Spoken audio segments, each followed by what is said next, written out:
You stupid bitch. Yeah, you're a stupid bitch. You stupid bitch. Go. Welcome to the season 7 premiere of Stupid Bitches Say What, the Aussie podcast about everything and nothing, but always with wine, and your fabulous, drunken, and stupid bitch hosts, Sean Hipkins and Skye Lee Collett. Yay, season 7. This week, it's True Crime Australia, please. Listen in as Skye covers the harrowing massacre that occurred in her hometown, the Central Coast in New South Wales, whilst I discuss the serial killer, William McDonald, aka the Mutilator, the English serial killer responsible for the deaths of 5 people in the Australian states of Queensland and New South Wales between 1961 and 62. But before we get into that, what, pray tell, are you drinking, you stupid fucking bitch?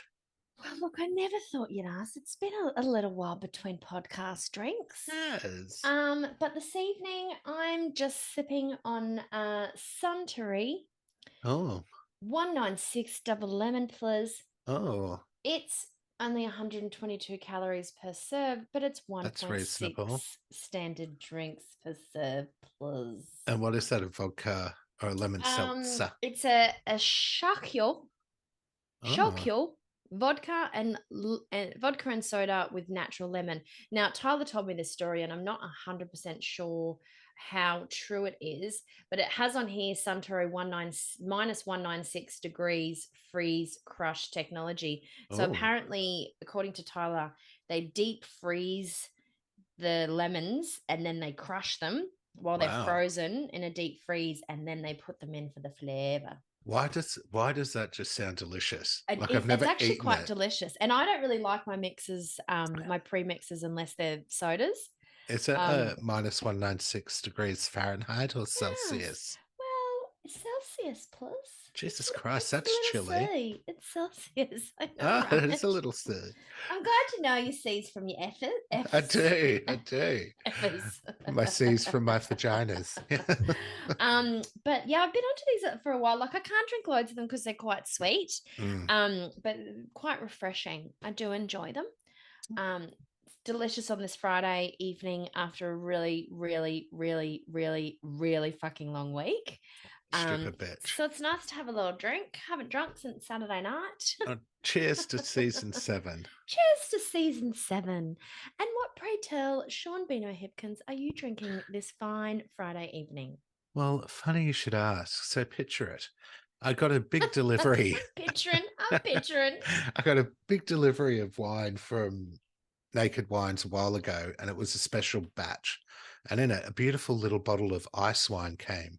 And I thought, oh, ice wine. And that's made from, similar to your lemons, from frozen grapes. They make the wine out of frozen grapes. Oh, it's a thing, is it? It's a It niche is a niche. The market. first time I had it was actually back in 2006 in St. Gouard, Germany. Maria and I went there and I bought a bottle of ice wine, held on to it until I had a special occasion. And that was meant to be originally, I think, when Vinny and I got engaged, but we were in Thailand at the time, so didn't have it. So we drank it when Vinny got his permanent residency, which was Oh, in 2013. I want to say 18, 17, 19. No, Oh, oh no, no. it wasn't his permanent residency. Sorry, I think it was his temporary residency. Or maybe Oh, it was sorry. I his was thinking permanent. his citizenship. Yeah, yeah, it was one of those. I popped it. It was in the There's been a fridge. few. I popped it. We drank it. Vinny was disgusted. I was like, fucking, I've held on to this for nearly 10 years. Drink it, bitch. For years and For years. years. But he was right. It was disgusting because when I opened up this one, I put a little taster in it. It's a very syrupy dessert wine. So it went straight back in the fridge. And to get to the point of your question, what I am drinking is my old faithful Cab Sav, also known as my other self, which is the name of the bottle. And it says underneath it, Gary knows stuff. It's a Oh, Gary knows 2021 stuff. Cab Sav from the great southern Western Australia. It's a What one. It's stuff do you reckon Gary knows? Well, Gary knows stuff. Most importantly, Gary knows that this Cab Sav exhibits sage, blackcurrant, and chocolate aromas, typical of the cool Age, you climate say? region. Yeah. Gary knows that soft Cassies, and mulberry fruit palate are balanced with subtle oak and smooth round tannins. And Love Gary those also tannins. knows with careful cellaring, it will reward. Bottom line, Gary knows this is a great chink. Cheers, angels. Jink. Chink. A great I chink. love my drinks on it. So yeah, I don't know how they get all those flavors out of the wine. I just taste it and I'm like, oh, it's bad. Oh, it's nice. I go, oh, aromas of chocolate and mulberry. Is that a hint of sage? Isn't that supposed to be why you decant it so that you get the flavors on your palate? Isn't that the whole point? I don't know. I don't just let it breathe. It took away some of that. You're Ooh. just like feeling posh with your decanter, don't you? It's meant to do something. I bought into it and I have several. So how's your week been, stupid bitch? Look, my week's been good, and just thinking because I did have limited topics to talk about in How's Your Week, but I've just thought of a couple all of a sudden. But talking Bless about those last minute fucking reminders. I know, talking about the palate and tasting things.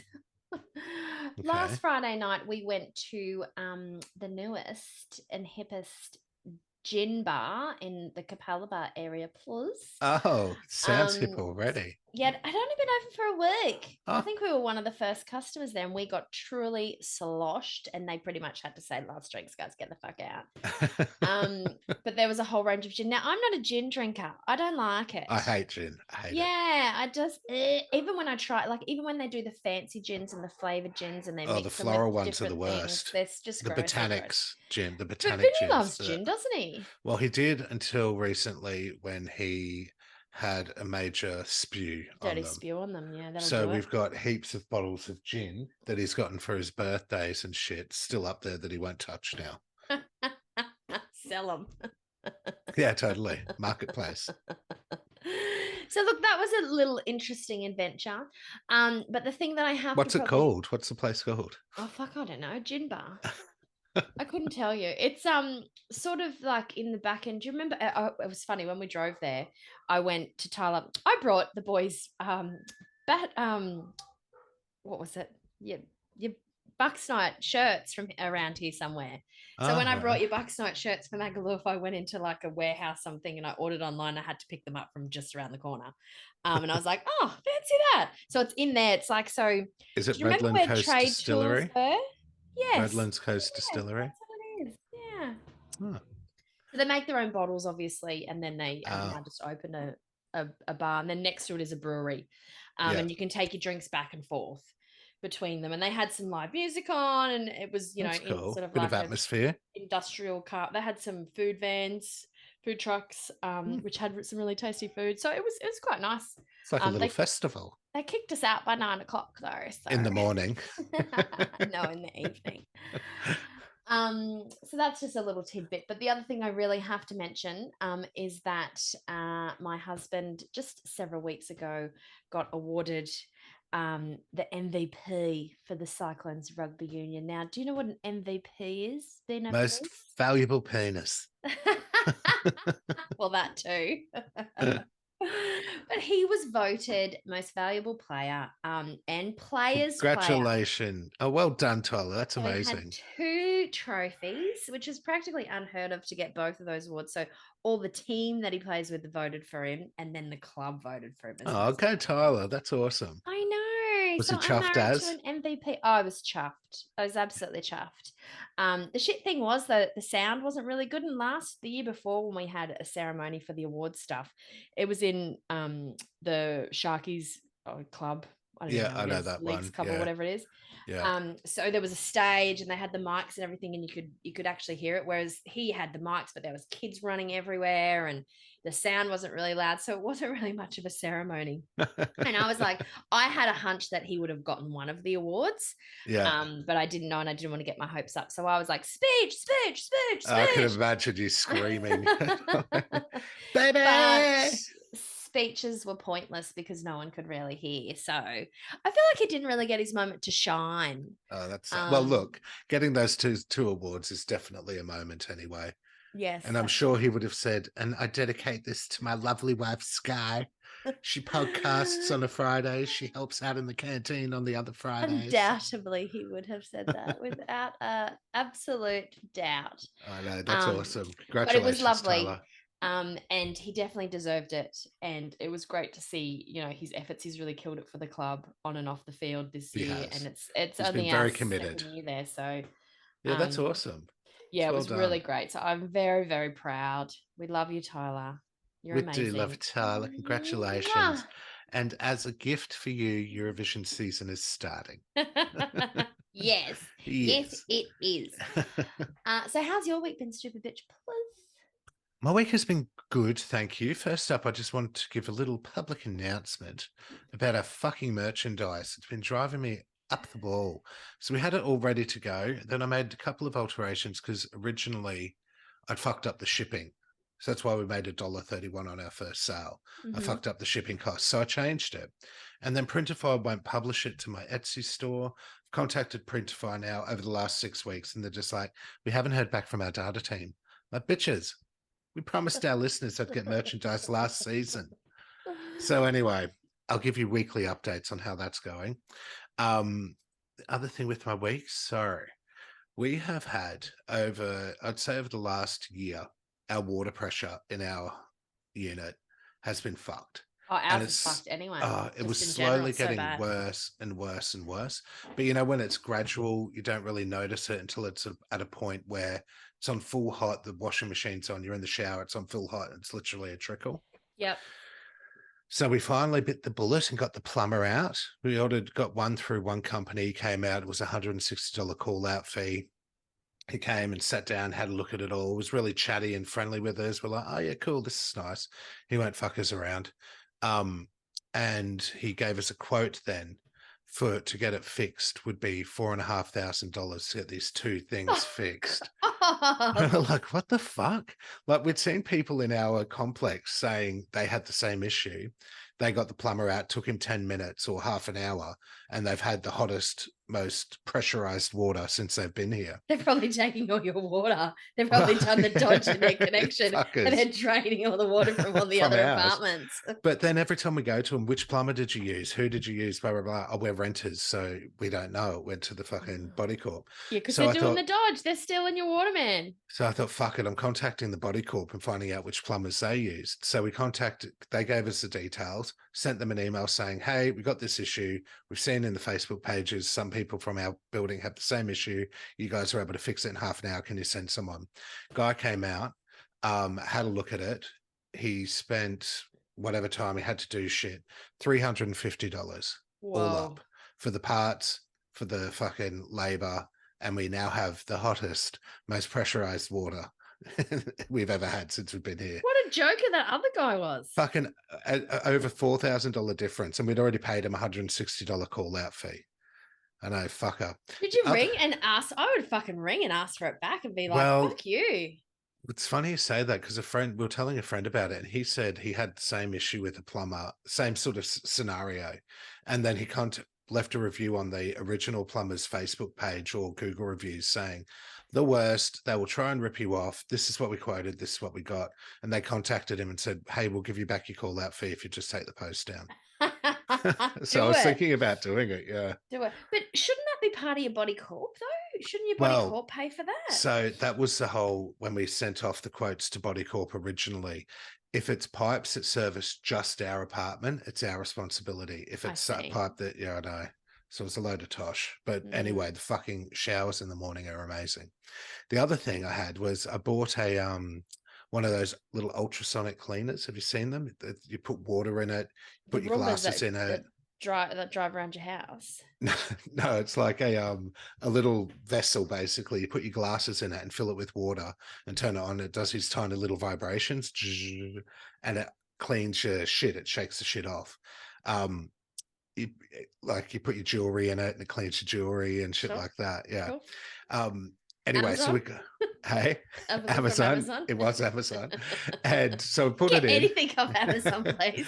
Did the glasses. The glasses came out okay. Put a chain in there that got cleaner. And then I put my iWatch in there because I know I haven't watched it and it's waterproof. And I go to the gym in it and this fucking filth that came off it. I was like, this is great. So I put it through for another round, and now the fucking watch doesn't work. I Googled afterwards, can you put iWatches in ultrasonic cleaners? It's like, no, the vibrations will fuck up the it. mechanics Oh inside. my God, totally. And also waterproof is like waterproof to a degree. It's not meant to fucking, go deep sea diving and shit like that.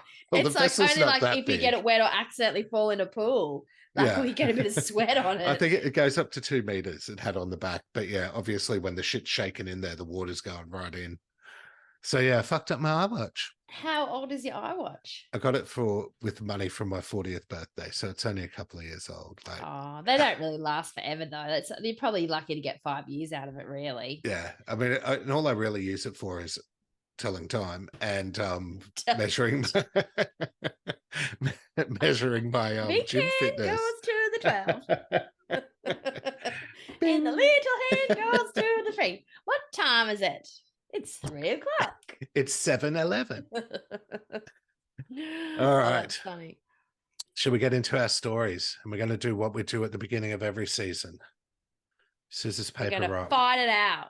On 3, though. So 1, 2, 3. Are you implying that I don't do it on 3? Fuck you. You try it. You're the cheater. I do not cheat. I pride myself on my non-cheatingness. It's just because out of habit, I always have to say to Vinny on 3, and then he'll always do it after 3. Or do we do it down here? Oh yeah, totally. I did sparkles. One. Hang on, ready? 1, 2, 3. I saw what you had. You had the paper and I cut you. I thought I did paper and I saw your scissors appear, you stupid bitch. All right, you get on your story first. Tell us about this Central Coast Massacre. Okay. Well, before I do, I have a little tidbit that I wanted to share first about true crime. So you're gonna love this bit. Let me just bring up my notes, please. Central Coast Mascara.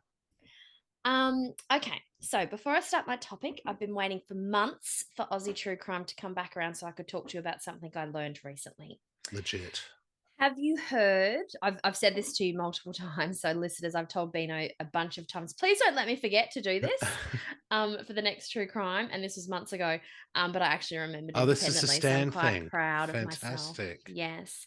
I was just about to put in there. You didn't say about the stand thing, so I'll prompt you in the next step. The stand thing. So have you heard or watched Black Snow on Stan? I think I have heard of it.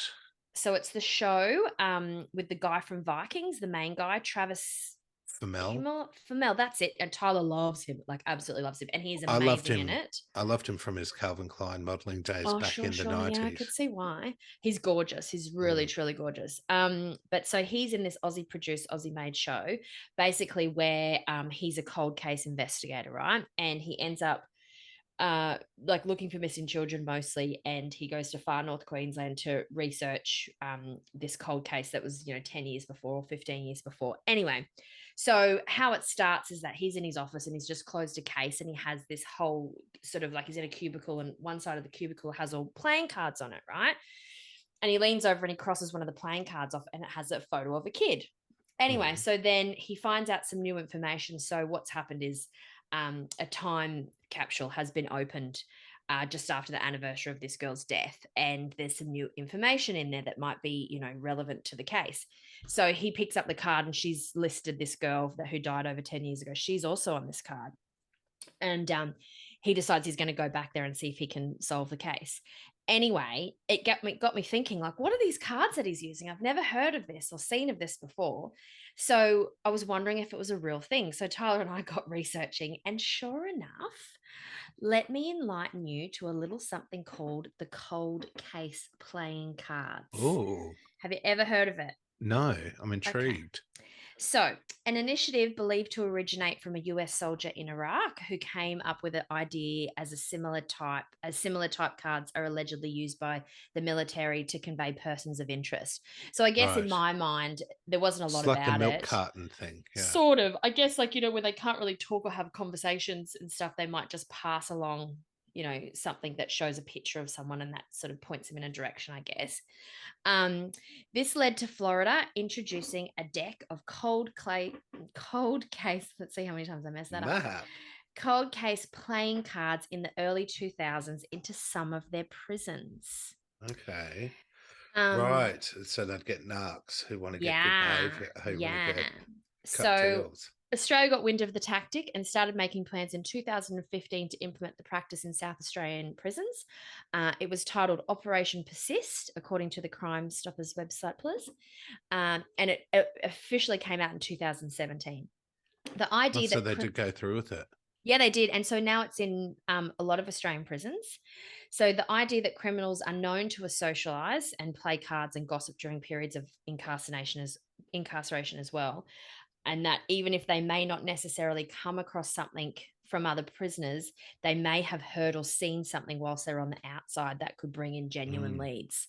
The cards also display a reward amount offered generally in the sum of a couple of $100,000. Wow. So you see the Crime Stoppers awards rewards that come out for cold cases. It's usually like 250 grand or 500,000 and stuff like that. So it says details about the crime and the person. Big incentive, yeah. And the location where they were last seen and then what the reward is. So since 2017, 10 cases have been cleared in Australia alone. Based off these cards. Based off leads that have come from these cards. Yeah.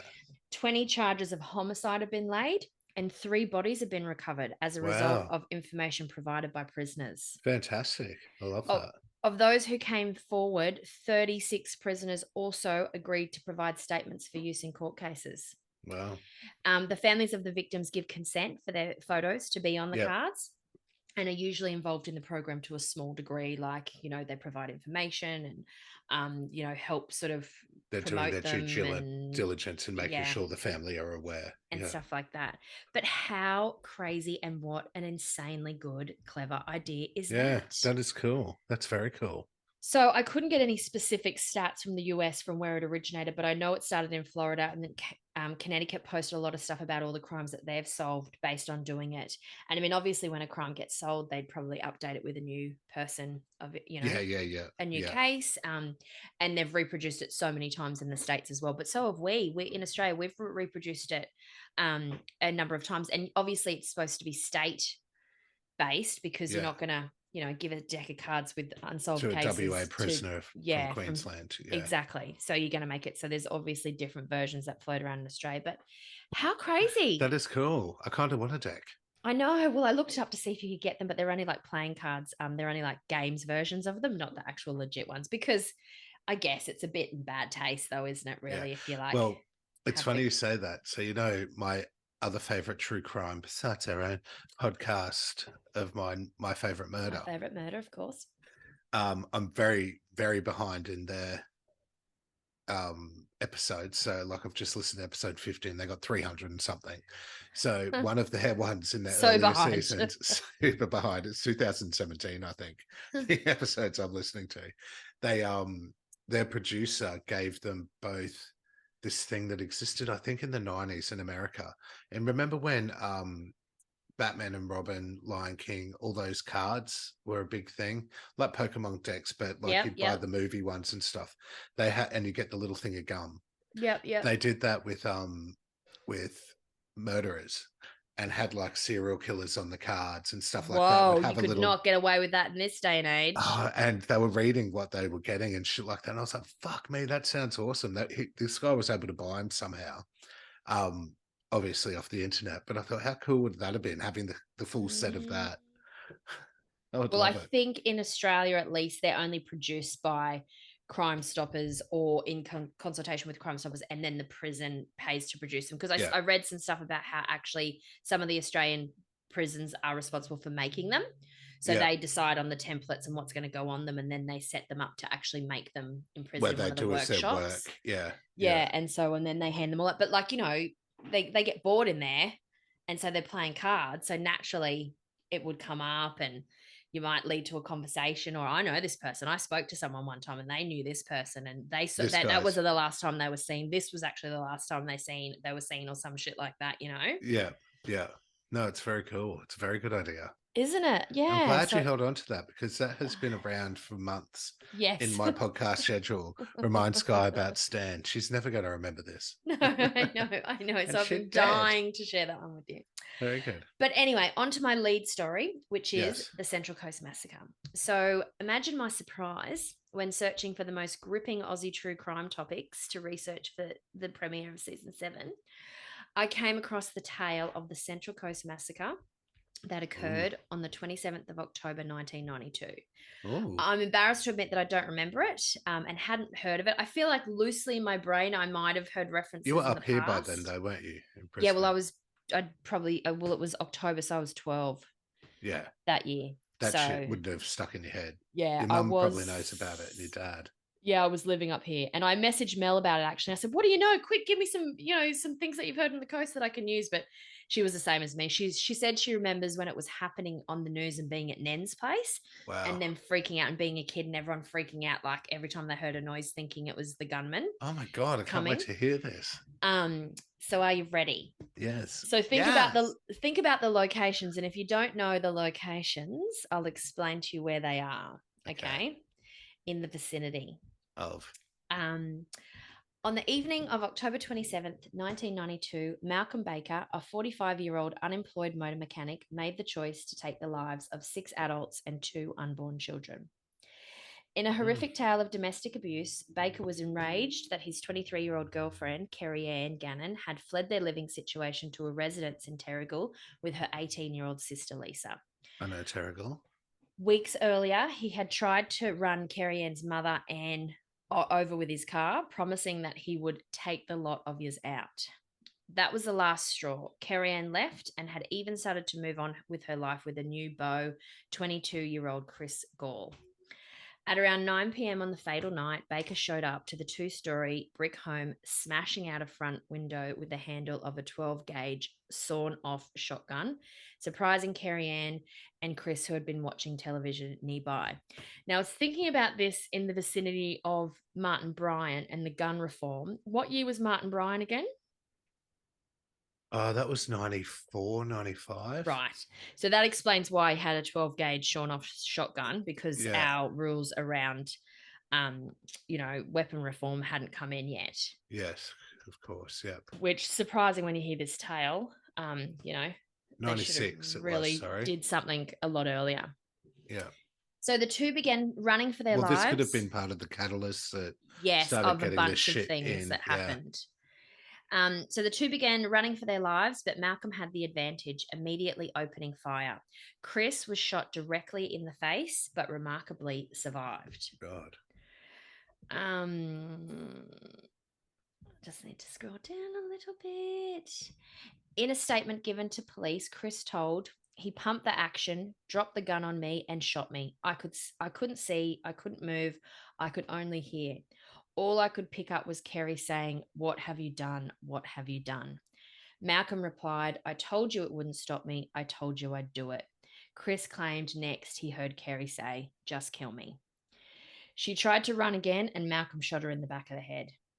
He moved on to the other occupants of the house. In the kitchen, he had an altercation with the girl's father, Tom, who was visiting the Terrigal home to spend time with his daughters. Tom was shot in the shoulder and made his way from the house to get help. Malcolm returned to where 18-year-old Lisa, 8 months pregnant with her first child, had been asleep on the couch and shot her in the face. He then wandered outside, finding Tom sprawled in the yard in his attempt to seek help for his injured girls, and shot him for a second time in the back of the head. Fuck's sake. Neighbours frantically responded to the gunshots and called police, but Baker had already sped off in his car. He then drove to his son David Baker's house in Badu Bay. Are they in relation to Tyler? There's a lot of bakers in the world, man. A lot. My mum used to be a baker. Oh, did she? Is she in relation to your mother? Right. That was her maiden name. Wow. So he drove to his son David Baker's house in Badu Bay, about 10 kilometres away. David, 27, walked outside when he realised he had a visitor. His father immediately shot him in the back of the head at point blank Jesus range. Christ. Yeah. So he went and killed his son now? Yeah. Because what? His girlfriend left? Well, There's no motive. There's motive for the girlfriend, but the rest of it, like to kill his son, maybe his son didn't want to talk to him. I don't know. It's Was he hard, on drugs? not according to the the Toxicology facts of the reports? story. Well, I don't know if they did a toxicology report. Not, and I'll tell you the rest of it. So then maybe you'll understand why they Okay. might not have. Um, Oh, so okay. Baker wasn't done yet. He got back into his car and continued on to an address on the Pacific Highway in Wyong, where he kicked down the front door and fatally shot Leslie Reed, 25, in the chest. Leslie was pregnant at the time of her death. He then And who charged, was Leslie again? His girlfriend. no, Carrie Ann, the first one. All right. She was the girlfriend, You said just kill me. Yeah. the pregnant 18 Lisa, year old. 18-year-old on the couch was the sister. So Right. Carrie Ann was 23. So Leslie's a new person. He's gone Yeah. to Wyong now. So he's killed her, he's shot her in the chest. And who was she to him? I'll get to that. Okay. He then charged into the bathroom where he found his main target, Ross Smith, 35, in the bath and shot him dead. Baker had blamed Mr. Smith for a failed business deal that caused him to lose the deposit for a house. He had planned to lure Carrie Ann into a bid to keep her from the influence of her family. And so he sought the ultimate revenge.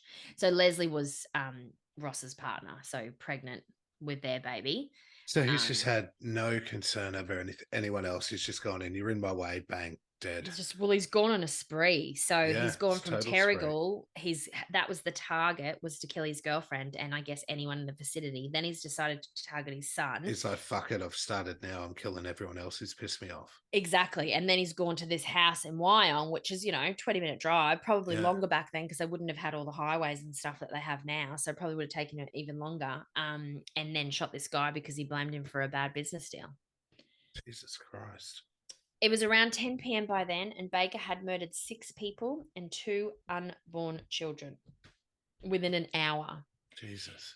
Baker reportedly had a hit list that included family members in Sydney he planned to wipe out. Mike Gallagher, who was a senior detective at Gosford Police Station on the night of the massacre, told the Daily Telegraph that Baker was on a path of destruction to shoot and kill anyone he thought had wronged him. So he's been stewing on this list for a while, obviously. Something snapped him, and then he's just gone, right, I'm carrying it out. And maybe the son had an opinion on the relationship or something, and maybe, or they weren't talking or whatever the case may be, but for whatever reason, the son was like the target after the girlfriend. All the other people that were in the apartment at the time were just unfortunate to be there. I don't think he would have targeted them. It's just they were there. So Baker's intentions were to travel to Sydney to continue to wipe out the rest of the family, Mr. Gallagher told the newspaper. So that's the senior detective at Gosford Police Station. But the killer decided to first pay a visit to his friend John Thompson, who lived in the nearby suburb of Toukley. Thompson encouraged Baker to hand himself in, and within 2 hours of his first murder, the killer walked into Toukley Police Station and surrendered. Yeah. Anne Gannon, the girl's mother, said she wants her daughters to be remembered as beautiful people who would do anything for anybody. They were good girls, and I'm very proud of them for what life they had. I was the lucky one. It was short, but by God, I had a bloody ball with them. Oh, bless. How sad is that? Yeah. I'm glad he didn't kill himself, though. I hate it when they kill themselves at the end. It's like, just kill yourself first. Yeah, don't kill all these other people coward. as well. Yeah. It will be 31 years since the killing spree this October. Jesus Christ. I know. It's really bad, hey? So Baker was committed to stand trial and on August 6, 1993, was sentenced to life imprisonment without parole for each of the 6 murders. He was sent to Goulburn's Supermax jail, which backpacker serial killer Ivan Milat and gang rape leader Bilal Scaff also called home, and was one of the first 6 inmates of the prison's high-risk management unit upon its creation in 2001. Wow. Prison documents leaked to news.com show that Baker was deemed to be a high risk of conspiracy to assault, escape, and hostage taking. Paranoid and aggressive state of mind, one of the documents read. Well, that's evident. Yeah. He obviously had issues. Lack of insight into own behavior. Returned from Long Bay Hospital. He was the victim out of everything, probably. Yeah. Returned from Long Bay Hospital stabilized on psychotropic medication. I wasn't really sure what psychotropic medication is. No. Former inmate John Killick spent time with Baker behind bars. He says, he was in Goulburn when I met him. He killed 6 people. He's quite mad.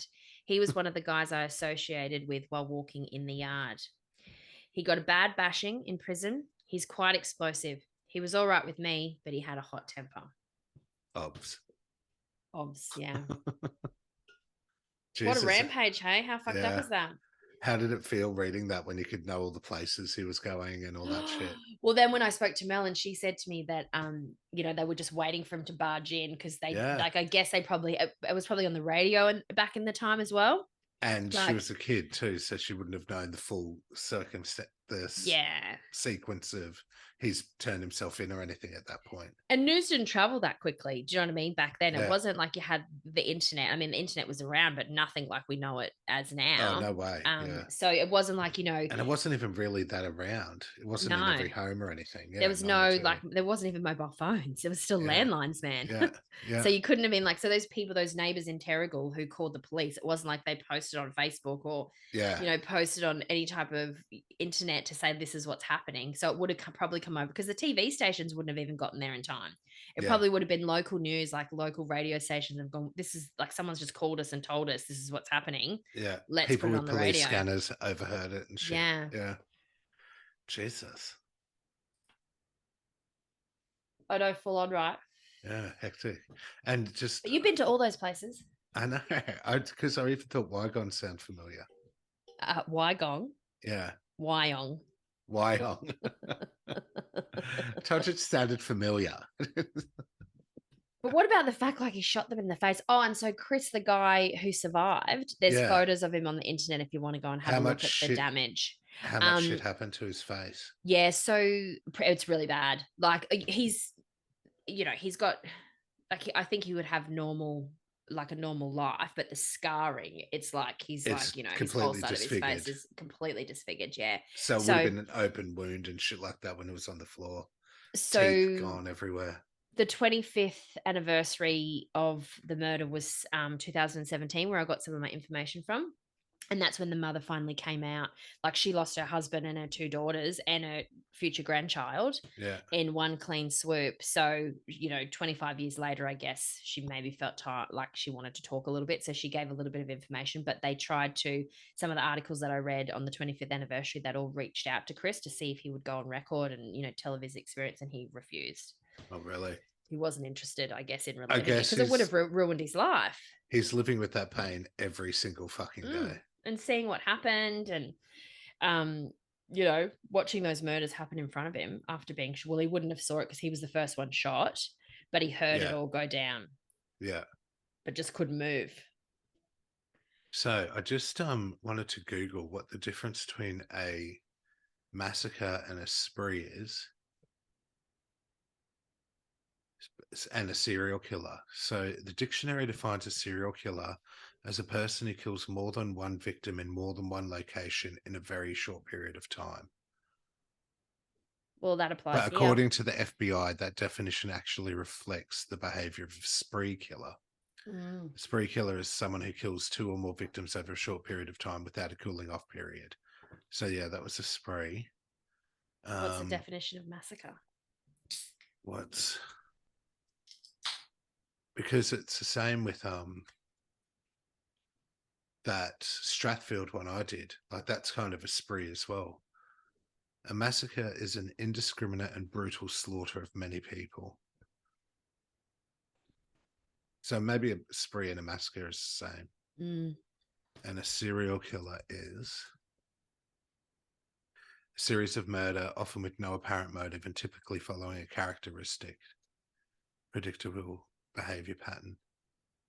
I think there is something more about the fact they had to do it over a period of time as well. I think with the serial killer.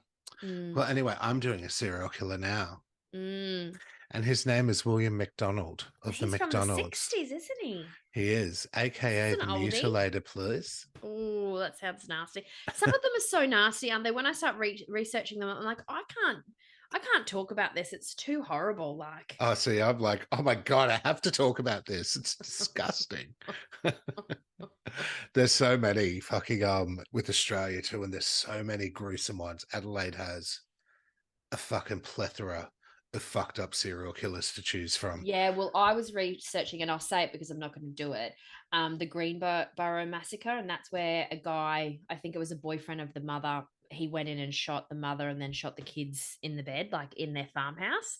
Ah, Um, yes, I know this one. Yeah, but the everything's sealed. So it was so brutal and so awful what he did to them that it was sealed and it was like a closed courtroom. Jesus. None of it's ever come out. None of it's in the media.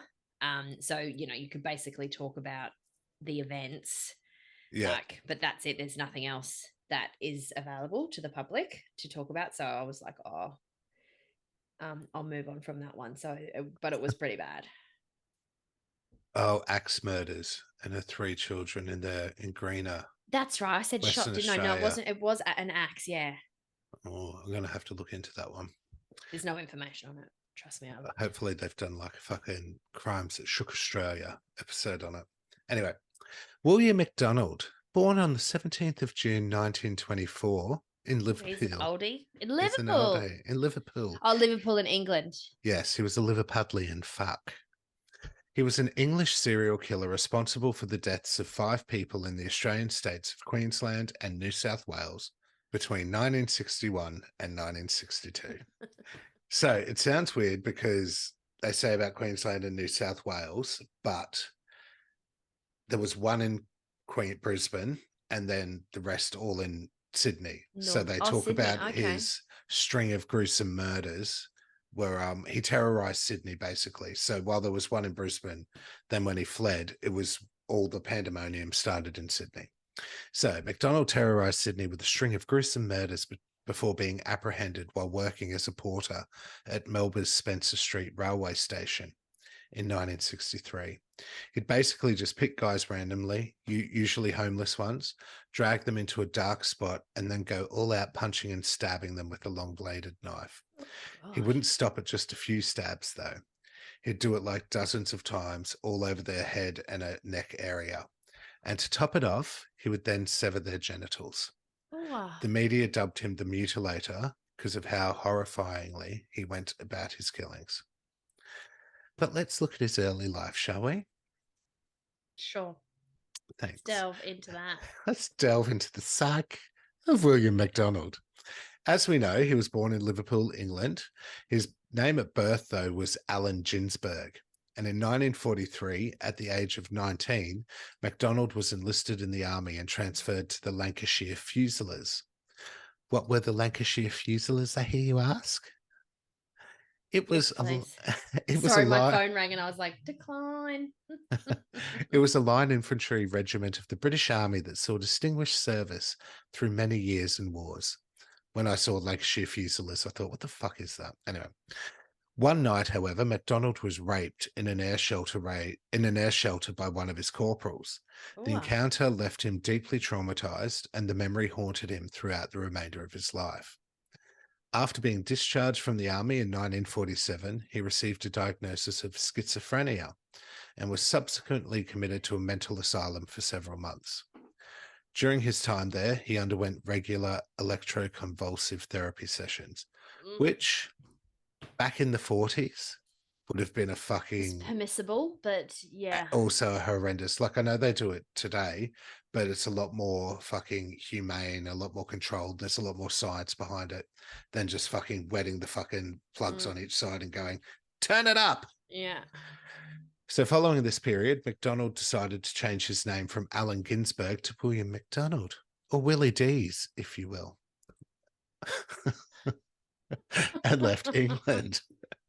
He first moved to Canada in 1949 and then later relocated to Australia in 1955. He gets around Australia too. Shortly after his arrival, he was arrested and charged for touching a detective's penis in a public toilet in Adelaide and was placed on a 2-year good behaviour bond.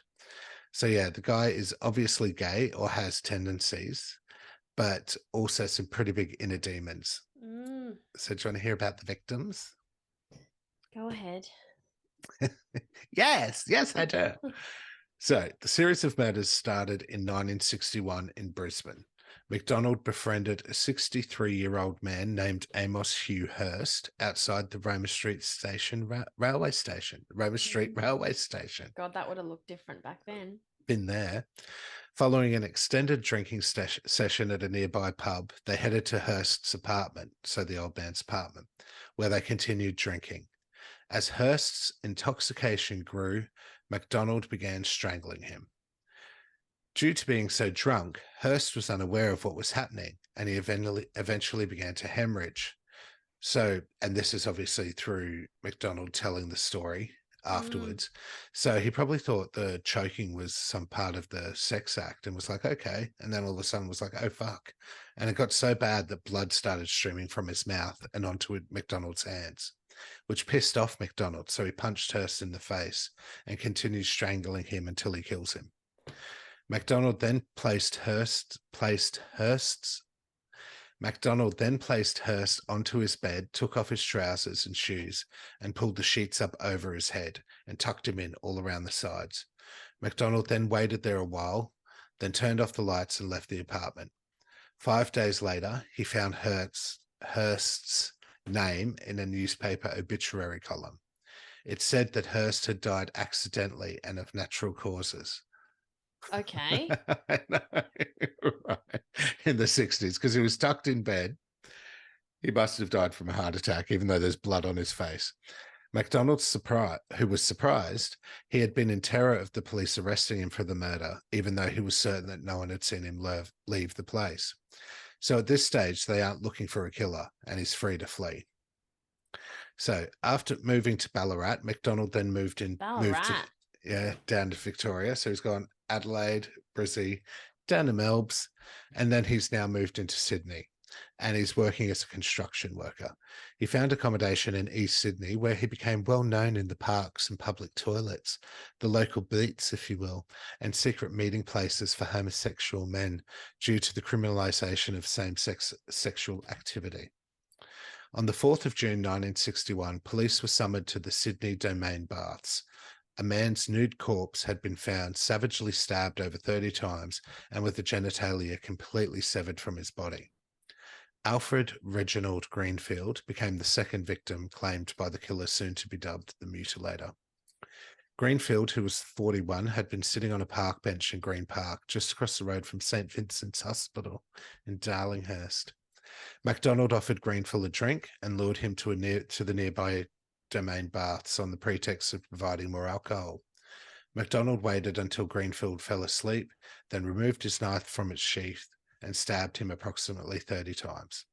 The ferocity of the first blow severed the arteries in Greenfield's neck, and McDonald then pulled down his trousers and underwear, cut off his genitals, put them in a plastic bag, and threw them in the Sydney Harbour. Oh my God. So the killings are fucking obviously rage attacks where he's obviously either going back to when he was raped and then cutting off the genitals, you know, taking away that masculinity, all that shit. So he's pretty messed up. Similar to the you don't say. Similar to the second victim, Ernest William Cobbin, a male in his late 30s, was stabbed repeatedly and mutilated. His body was found in a public toilet at Moore Park in Sydney. On this night, McDonald was walking down South Dowling Street, where he met Cobbin. McDonald lured his victim to Moore Park and drank beer with him in a public toilet. How cozy. Just before the attack, McDonald then puts on his plastic raincoat. Cobbin was sitting on the toilet seat when McDonald used an uppercut motion and struck Cobbin in the neck with a knife, severing his jugular vein. Blood splattered all over McDonald's arms, face, and of course, the plastic raincoat. Cobbin tried to defend himself by raising his arms, but McDonald just continued stabbing the victim multiple times, covering the toilet cubicle with blood. McDonald then severed the victim's genitals, placed him into a plastic bag along with his knife, and left the scene. Oh, this one will get you. They've all gotten me. They're all pretty awful. This one is like, oh, you poor fuck. On the 31st of March 1962, in the suburb of Darlinghurst, New South Wales, The mortally wounded Frank Gladstone McLean was found by a man walking with his wife and young child. He was the victim of an unfinished assault committed by McDonald. The man who first saw him stopped in his tracks and says to his wife, and I quote, "Darling, I think a man is lying on the road down there." "Hit by a car?" his wife questioned. "Perhaps he was. I better have a look." Such old-timey chats, hey? And that's when they found McLean still breathing, but bleeding heavily, and they rush off to get the police. So, before all of that had happened, McDonald had brought a knife from a sports store in Sydney, and that night he left the Oxford Hotel in Darlinghurst and followed McLean down Burke Street past the local police station. McDonald initiated conversation with McLean and suggested they have a drinking session around the corner in Burke Lane. As they entered Burke Lane, McDonald plunged his knife into McLean's throat. McLean tried to fight off the attack but was too intoxicated to do so. He was then stabbed again in the face and punched, forcing him off balance. The assault was interrupted by the young family approaching the scene. So McDonald hid himself after hearing the voices and the sound of the baby's cry. So this was the family who found the victim on the street and went to get help. Once the man and his family had left, McDonald returned to the barely alive McLean, pulled him further into the lane and stabbed him again. A total of 6 stab wounds were inflicted. He then pulled down McLean's trousers, sliced off his genitals and put them in a plastic bag where he took home and disposed of the next day. Oh my Now, God. isn't that sad? Like, it's total horror movie situation where you think you're safe and you're gonna, after going through such a horrific experience, to then just have the killer come back and finish you off. You're being like, oh my God, thank God I'm saved. Next minute. The police at one stage thought the killer could have been a deranged surgeon based on the manner in which McLean's genitals were removed. They thought it seemed to be done by someone with years of surgical experience, and doctors in the area then found themselves under investigation. Whoa. After being dismissed from his job at the local post office, where he'd been hired as a letter sorter under the assumed name of Alan Edward Brennan, McDonald went into business for himself. He purchased a mixed business store under his new assumed name, and here he intended to sell sandwiches and small goods while he lived above the store and carry out his days. God. Fucking creep. On the night of Saturday, June 6 June 1962, McDonald went into a wine saloon in Pitt Street, Sydney, where he met 37-year-old Patrick Joseph Hackett, a thief and derelict who had just recently been released from prison. They went back to McDonald's new residence where they continued drinking. After a short period, Hackett passes out on the floor. McDonald then got out his boning knife that he'd used in his delicatessen and stabbed Hackett in the neck. The knife goes all the way through. After the first blow, Hackett woke up and tried to shield himself, pushing the knife back into McDonald's other hand and cutting it severely. McDonald then unleashed another attack, eventually striking the knife into Hackett's heart and killed him instantly. He continued to stab his victim until he had to stop for breath as Hackett's blood spattered all over the walls and floor. He was that ferocious with the attack that the knife he was using became blunt, and he was unable to sever the victim's genitals and passes out himself. So that would have been total in the sense that he was the one in control. This guy's woke up, fucking damaged him, and now he's not in control. And that's why the anger's obviously come back out again, where he's fucking just plowed into him with this knife. Yeah, total frenzy. It's a control issue, isn't it, really? When he awoke the following morning, he found himself lying next to the victim's body covered in sticky, drying blood. The pools of blood had soaked through the floorboards and almost onto the counter in his shop downstairs. He cleaned himself and went to a hospital to have the wound in his hand stitched. So remember how annoying it was when that guy in Brisbane, they were like, oh, it died of natural causes. You'll like this one. He told the doctor that he'd cut himself in his shop. After cleaning up the blood, McDonald dragged Hackett's corpse underneath his shop, believing the police would soon come looking for his victim, and he flees back to Brisbane. 3 weeks later, neighbours noticed a putrid smell coming from the shop and called the health department, who in turn called the police. On the 20th of November, 1962, police discovered the rotting corpse, which was too badly decomposed to be identified. Because it was June that he killed him, right? Sorry. God, you've got a good memory. Yes, it was June that he So killed they him. didn't find him until November. Yeah, even though it says 3 weeks later, neighbours noticed a putrid smell. But if Yeah. they called the health department, then the health department probably took their time coming out. And then they were like, oh, too hard basket, let's call the police. And the And police then probably they've took their taken their time time. coming out. So yeah, from June to November. And it was too decomposed. An autopsy determined that the body was someone in their 40s, which tallied with records of the missing shop owner, Brennan, which was McDonald's alias. In late July, the police had still made no connection between that case and the 3 previous Mutilator killings, and had profiled the killer as operating in Sydney's inner eastern suburbs. And for the 3 previous ones where the genitals had been cut off, and McDonald's shop that he'd set up was about a 30-minute drive out of Sydney in Concord. So they didn't connect the 3 to that one. After investigations, the victim was incorrectly identified as Brennan, which was McDonald's alias, and a notice was published in the newspaper obituary column. And this was read by his former workmates at the local post office, where he was a letter sorter, who attended a small memorial service conducted by a local funeral director. What the fuck? At this time, McDonald was living in Brisbane, and then he moved to New Zealand, believing that the police would still be looking for him. The urge again, however, creeps over him. The urge to kill again, creeps over him. But for some reason, he seems only able to do it in Sydney. And I was thinking, I wonder if that's because he knows that's where the beats are. He's sort of familiar with those areas. He knows where he can sneak people in.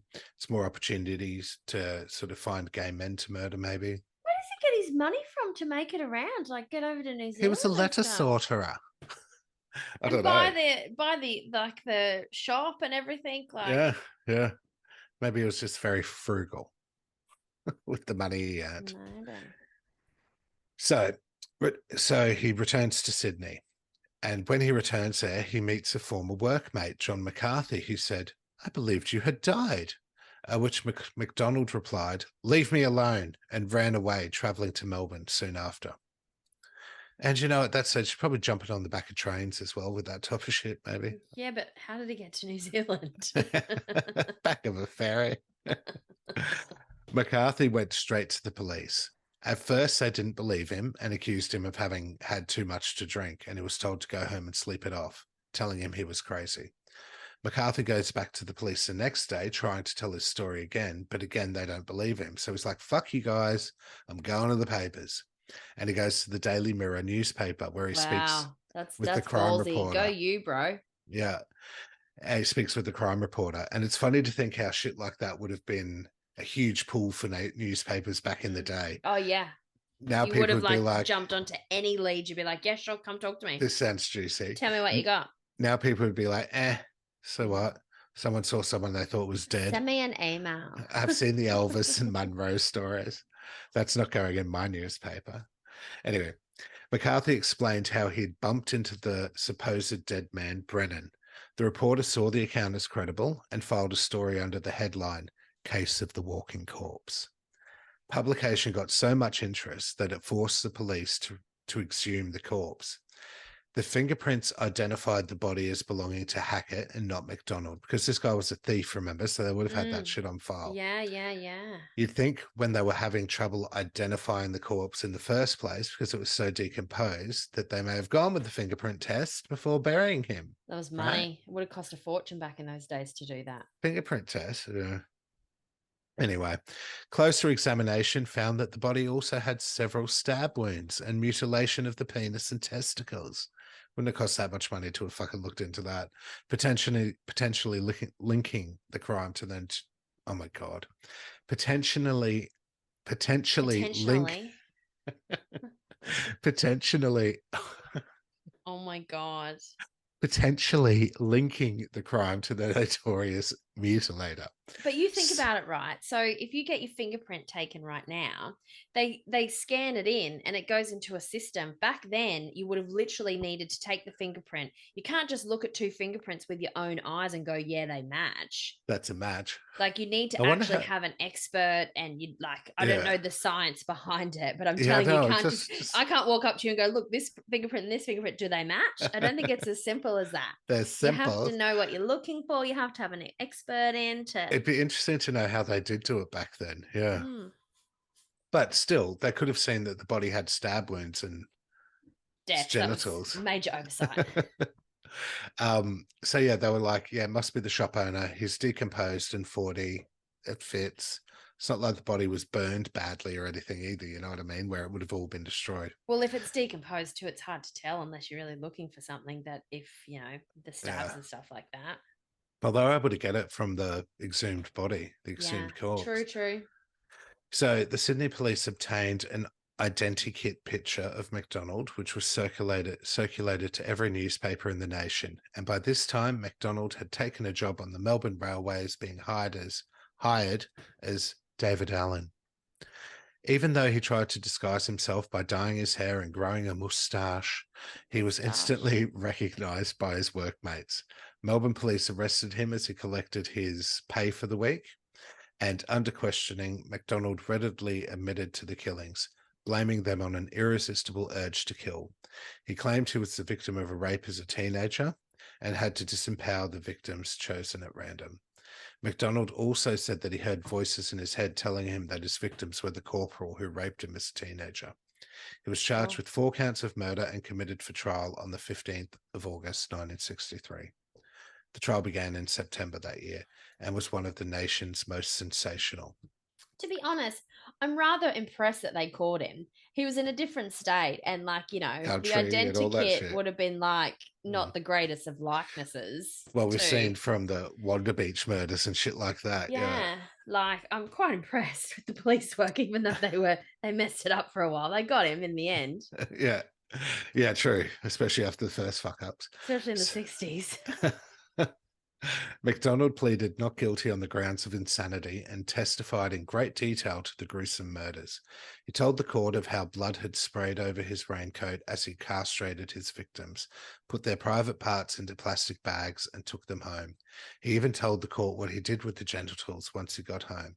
Some jurors fainted and had to be taken from the court. Oh, I don't know God. what he did with them either, but I'm assuming it wasn't pleasant. He threw some of them out, and divers found one victim's genitals in Woolloomooloo Bay, please. Gross. Whoa. The jury chooses to ignore overwhelming evidence for insanity the jury choose to ignore overwhelming evidence for insanity in handing down a guilty verdict, which amazed expert psychiatrists. Because he was what's the word? When you're told you've got it. Starts with con. Oh yeah, he was I was going to say diagnosed. Diagnosed. I think that's what it is. It doesn't start with con. Where he was diagnosed with How drunk are you? God, next episode's going to be crazy. And before passing the sentence, Justice McLennan said that this was the most barbaric case of murder and total disregard for human life that had come before him in many years on the bench. McDonald showed no signs of remorse and made it quite clear that if he were free, he would go on killing. He was sentenced to 5 consecutive life sentences with the strong recommendation that he never be released. So that's weird. So he was sentenced with the 5, but he was charged with the 4. They must have thrown the other one in when he admitted it. He was sentenced to 5 consecutive life sentences with the strong recommendation that he never be released. And how could you be released if you're serving 5 consecutive life sentences anyway? Who knows? Who understands it, really? McDonald was imprisoned at Long Bay Hospital, a division of Long Bay Correctional Centre, but soon certified as insane and transferred to a secure mental hospital. In the prison system, McDonald was known simply as Bill. He had been in prison for so long that he became institutionalised, the longest continuous serving inmate in New South Wales prison system. He stated in 2003, "I have no desire to go and live on the outside. I wouldn't last 5 minutes." On the 12th of May 2015, at the age of 90, McDonald died from gastrointestinal blockage, still in prison. At the time of his death, he was the oldest and longest serving prisoner in custody in New South Wales. He was in his 90s. Fuck. Got to 90, yeah. And he died because he couldn't have a shit. At 90, though, he still managed to, live longer than a lot of people. Poop well before then. Yeah. Yeah, so that's him. That was messed up, man. That was super messed up. I know. I've held on to that fucking story since also just after our last Australian true crime episode, because I had it. Oh God, where the fuck? I had it open up as a tab on my internet browser, and I kept it there until I got to this point, so I could actually. Yeah, you didn't even give me a hint about what you were doing tonight, did you? You didn't even mention it once. It was mine. Well, thanks for listening to our Season 7 premiere. We hope you enjoyed our chilling tales of True Crime Australia. Tune in next week for pop culture as we tackle the terrifyingly torturous tales that tantalize the traumatic taste buds of humanity and have become urban legends. I can't believe you got through all I that. did that Damn so it. well. Be sure to rate, subscribe, review, and share on the platform you listen to us on. It's good to be back, stupid bitches, and good night. Good night, stupid bitches. And yes, it's good to be back. All over your back. Ew. Good night. Night. How do I stop recording? How long was that? Yeah, that stupid bitch. He's a stupid bitch. What a stupid bitch. That stupid bitch.